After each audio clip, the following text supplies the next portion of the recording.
안녕하세요. 가사 언박싱의 윤재상 변호사입니다. 네, 오늘 LG가 상속 사건에 대해서 1심 판결 선고가 있었는데요. 사실 처음에 그 사건 소송이 제기됐을 때는 여러 가지로 관심이 많았습니다. 근데 최근에 와서 관심이 좀 줄어든 건 사실입니다만 재벌가에서 일어난 분쟁이고 상속과 관련된 분쟁이기 때문에 이 부분에 대해서 여러분들께 한번 간략하게 좀 정리해서 말씀드리고, 이 사건에서 저희가 또 얻을 수 있는 어떤 시사점이나 교훈이나 이런 건 없는지, 이런 부분에 대해서 말씀드리는 것도 좋은 기회가 될 것 같아가지고요, 시간을 마련했습니다. LG가 상속 분쟁에 대해서 먼저 간단히 좀 말씀을 드리겠습니다. LG가 상속 분쟁은 구광모 회장과 김명식 여사, 구영경 씨, 구현수 씨, 이렇게 세 모녀가 2018년 돌아가신 구본무 회장 지분, LG 관련된 회사 지분 11.28%입니다. 이거를 법정 상속분의 비율대로 다시 재분배하라면서 제기한 상속 회복 청구 소송입니다. 구본무 선대 회장은요, 자녀가 사고를 당했습니다. 그 이후에 구본능 희성그룹 회장의 장남인 현재 구광모 회장을 양자로 들였고요. 2018년 별세 이후에 상속 절차가 진행이 됐습니다. 그 당시 구광모 회장과 김영식 여사, 구현경 씨, 구현수 씨, 이렇게 상속인들 간의 합의를 통해서 구 선대 회장의 주식회사 LG 지분 11.28% 중 8.76%가 구 회장에게 그렇게 분배가 됐고요. 이게 한 2조 정도 규모라고 하네요. 그 다음 구현경 씨와 구현수 씨가 각각 한 2.01%, 0.51%씩 주식을 나눠 가지는 식으로 상속재산 분할 협의가 이루어졌다고 합니다. 배우자였던 김 여사는 지분을 상속받진 않았고요. 다만 두 딸과 함께 구 전 회장의 개인 재산인 금융 투자 상품, 부동산, 미술품 등을 포함해서 약 5천억 원 정도 규모의 유산을 상속재산 분할 협의를 통해 그렇게 분배받은 것으로 알려져 있습니다.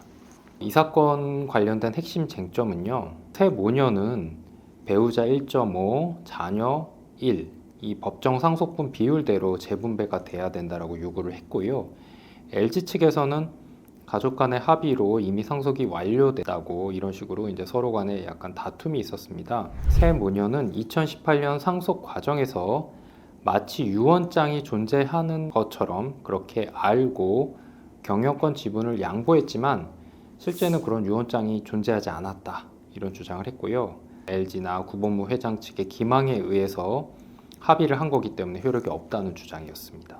그러면서 이제 유언장이 없다는 사실을 알게 된 게 2022년이고 그때 인지를 했기 때문에 상속 회복 청구권의 제척 기간 3년이 지나지 않았다고 또 주장을 했습니다. 민법상 상속 회복 청구는 상속권 침해 사실을 안 날로부터 3년, 침해 행위가 있은 날로부터 10년이 지나면 소멸하게 되어 있습니다.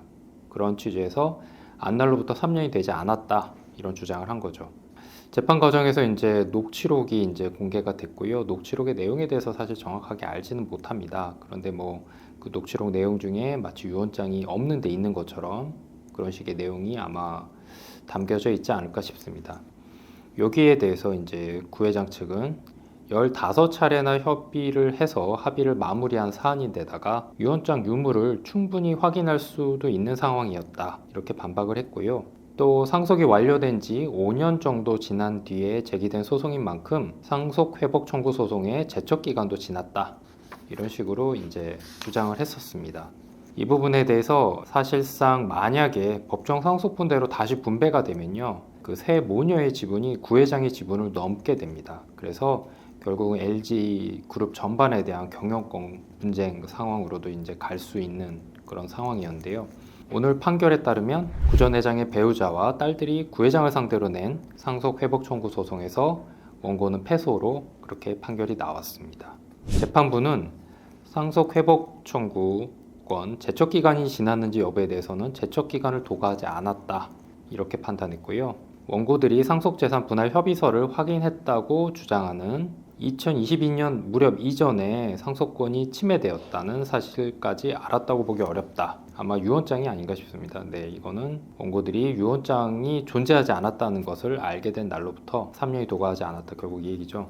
다만 이제 재판부는 상속재산 분할 협의가 유효하게 이루어졌다 이렇게 판결했습니다. 상속재산 분할 협의서 작성 당시 원고들은 상속재산 분할 내용에 대해서 여러 차례 보고도 받았고 원고 측의 요청에 따라 협의서 내용이 변경되기도 했다 이런 식으로 설명을 했습니다. 따라서 상속재산 분할 협의서 작성 과정에서 어떤 기망 행위가 있었다 이런 원고의 주장도 인정되지 않았습니다. 판결의 내용인데요. 제가 이 사건과 관련돼서 이제 간단하게 말씀을 좀 드리겠습니다. 사실 상속과 관련된 분쟁은요, 기본적으로 상속재산 분할 심판 청구 소송, 그다음 유류분 반환 청구 소송, 상속 회복 청구 소송, 그다음 유언과 관련된 소송 이렇게 한 4가지 정도로 분류를 해볼 수 있습니다. 상속재산 분할 심판 청구 소송은요, 어떤 망인께서 돌아가시고 상속재산이 남아 있는데 이것과 관련돼서 상속인들 사이에 협의가 이루어지지 않는 경우 재판 절차를 통해 남아있는 상속재산을 분할하는 그런 소송입니다. LG가 같은 경우는 상속재산 분할 협의가 이루어졌기 때문에 상속재산 분할 심판 청구 소송이 이루어지지 않은 겁니다. 만약에 그 상속인들 사이에 협의가 이루어지지 않았다면 상속재산 분할 심판 청구 소송을 통해서 결국은 상속재산이 분배가 되었을 것입니다. 유류분 반환 청구 소송 같은 경우는 많은 분들이 이미 알고 계신 것처럼 상속재산이 많이 남아있는 경우에 보통 문제되는 것이 아니라요. 생전 증여재산이나 그 다음 유언을 통해서 그 유증이 이루어진 재산이 특정 상속인이나 제3자에게 많이 그렇게 분배가 된 경우 자신의 유류분권을 침해당한 상속인이 증여나 이런 생전 유증이나 이런 걸 통해 망인으로부터 재산을 많이 특별수익한 그런 분들을 상대로 해서 이제 최소한의 법적으로 정해진 유류분만큼을 달라 이렇게 소를 제기하는 절차고요. 통상의 경우는 상속 재산이 많이 남아있지 않은 경우 대부분 증여나 유언을 통해서 분배가 이루어지는 경우에 문제가 됩니다. 이 사건에서 문제가 된 상속 회복 청구 소송 같은 경우는요, 상속권이 침해가 된 경우에 제기하는 소송입니다. 보통은 무효인 유언장이나 이 사건처럼 상속재산 분할 협의서에 기해서 이미 상속재산 분배가 전부 이루어졌는데요. 분배는 다 이루어졌는데 그런 유언장이나 분할 협의서 자체의 효력이 문제되기 때문에 이런 분배는 잘못 이루어진 거다. 그러니까 나에게 반환해라. 결국 어떤 상속권, 정당하게 받아야 될 어떤 상속권, 상속재산, 이런 부분이 침해당한 경우에 제기하는 소송입니다. 상속회복 청구 소송과 관련돼서 가장 많이 문제되는 경우는요, 그 망인의 의사 능력이 문제됩니다. 유언을 하셨거나 증여를 하셨는데 이게 과연 망인께서 온전한 정신 상태를 가지고 이거를 이해하실 수 있는 상태에서 유언이나 증여를 하신 것인지 이 부분이 가장 많이 문제되고요. 이 경우에 이미 재산이 분배가 됐다면 상속회복 청구 소송을 통해서 재산의 반환을 구할 수 있습니다.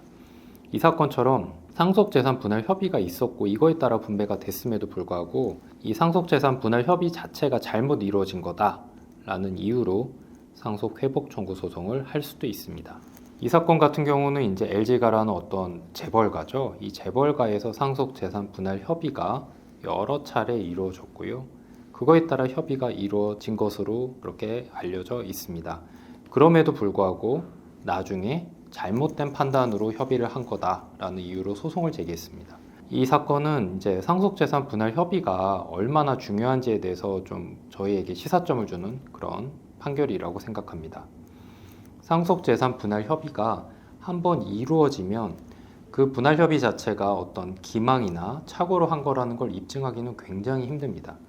이 사건 같은 경우는 그래도 녹취록이 있었기 때문에 그나마 소재기 자체가 가능하긴 했습니다만 이게 실제로 이미 이루어진 분할 협의가 적극적인 기망이나 착오로 인해서 이루어진 거다라는 건 굉장히 입증하기도 어려울 뿐만 아니라요. 그게 어느 정도 입증이 됐다고 하더라도요. 법원 입장에서는 과연 이게 분할 협의 자체의 효력을 없는 것으로 볼 정도인가 그 부분에 대해서 또 판단을 할 수밖에 없습니다. 그래서 제가 다른 영상에서도 아마 말씀을 드린 것 같은데요. 상속재산 분할 협의를 함에 있어서 굉장히 신중하게 하셔야 되고요. 인감도장이나 인감증명서를 다른 상속인에게 절대 함부로 주시면 안 됩니다. 이런 재벌가에서 많은 어떤 고민 끝에 이루어진 상속재산 분할 협의 자체에 대해서도 추후에 내가 잘못 분할했구나, 분할 협의했구나 라고 판단할 수 있는 부분입니다. 그래서 적어도 저는 상속재산 분할 협의를 함에 있어서 한 번 정도는 변호사나 법률 전문가를 만나셔서 이 부분에 대해서 꼭 상의를 하신 이후에 절차를 진행하시기를 권해드리고요. 만약에 이미 상속재산 분할 협의가 이루어진다면 설사 그 과정에 있어서 어느 다른 상속인의 어떤 기망행위, 뭔가 거짓된 말을 아니면 약간의 협박, 뭐 이러지 않으면 가만두지 않겠다, 뭐 세무조사 뭐 하게 하겠다, 뭐 괴롭히겠다 이런 협박. 그다음 스스로 어떤 착오에 빠질 수도 있습니다. 뭐 재산이 이거밖에 없다라든지, 뭐 생전에 뭐 받은 재산에 대해서 어떤 잘못 생각을 한다든지, 아니면 뭐 상속 재산과 관련된 계산을 잘못한다든지 이런 착오에 빠졌다고 하더라도요. 이거를 입증해서 이미 이루어진 상속 재산 분할 협의 자체를 무효화시키고 다시 상속 재산 분할을 하거나 상속 회복 청구 소송으로 이거를 반환받기는 굉장히 힘듭니다. 그렇기 때문에 상속 재산 분할 협의를 하기 전에 굉장히 신중하게 조심스럽게 많은 검토와 고민 끝에 결정을 하셔야 된다는 걸 다시 한번 꼭 말씀드리고 싶습니다. 네, 그리고 뭐 항상 강조드립니다만 일방의 다른 상속인에게, 그게 사실 부모님이라고 하더라도 마찬가지입니다. 왜냐하면 부모님도 어느 한 자녀를 사실 편을 들 수도 있고요. 이제 연세가 있으신 경우 좀 판단 능력이나 이런 부분이 흐려질 수 있기 때문에 설사 부모님이라고 하더라도 본인의 인감도장과 인감증명서를 절대 함부로 주시면 안 된다. 상속재산 분할 협의를 함에 있어서는 법률 전문가와 상담 후에 신중하고 그다음 굉장히 좀 철저하게 검토하신 이후에 분할 협의를 하셔야 된다. 이 점을 다시 한번 강조드리고 싶습니다. 네, 그럼 오늘 영상은 이 정도로 마치고요. 네, 제가 요새 좀 뭐 업무적으로 바쁘고 그래서 좀 자주 촬영을 못했는데요. 가능하면 시간을 자주 내서 좀 자주 찾아뵙도록 하겠습니다. 네, 구독과 좋아요도 부탁드립니다. 감사합니다.